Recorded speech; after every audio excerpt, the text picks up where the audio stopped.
Hello everyone, let's make butter chicken.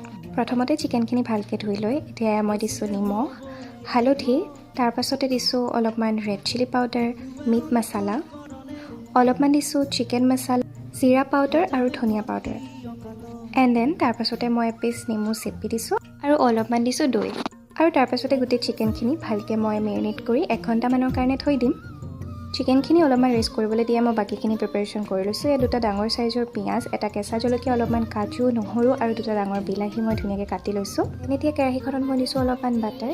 পিঁয়াজ, কাজু, বিলাহী আৰু নহৰুখিনি এতিয়া ধুনীয়াকৈ মই ভাজি ল'ম। আৰু ইয়াতে এড কৰিছোঁ মই নিমখ, চিকেন মছলা, জিৰা পাউডাৰ, হালধি আৰু অকণমান চেনি এড কৰিছোঁ, লগতে অকণমান ৰেড চিলিও এড কৰি দিছিলোঁ। এইখিনি ভালকৈ ভাজি হোৱাৰ পাছত, কোমল হোৱাৰ পাছত এখন প্লেটত মই এইখিনি কাঢ়ি থ'ম আৰু ঠাণ্ডা হোৱাৰ পাছত ধুনীয়াকৈ গ্ৰাইণ্ড কৰি দিম। দেন মেৰিনেট কৰি থোৱা চিকেনখিনি মই ধুনীয়াকৈ বাটাৰত ফ্ৰাই কৰি ল'ম আৰু এইখিনি ভালকৈ ফ্ৰাই হোৱাৰ পাছত কাঢ়ি থ'ম। তাৰপাছতে যিখিনি পিঁয়াজ, বিলাহী, কাজু একেলগে ভাজি লৈছিলোঁ সেইখিনি ধুনীয়াকৈ মিক্সাৰ গ্ৰাইণ্ডাৰত গ্ৰাইণ্ড কৰি ল'ম।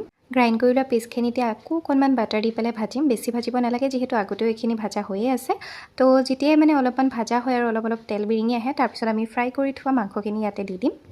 তাৰপাছতে মই ইয়াতে দি দিম অলপমান গৰম পানী, যিহেতু আমি অকণমান গ্ৰেভি কৰি খাম বুলি ভাবিছোঁ, যিহেতু ভাতৰ লগত খাম, সেইকাৰণে অলপমান পানী মই দি দিছোঁ।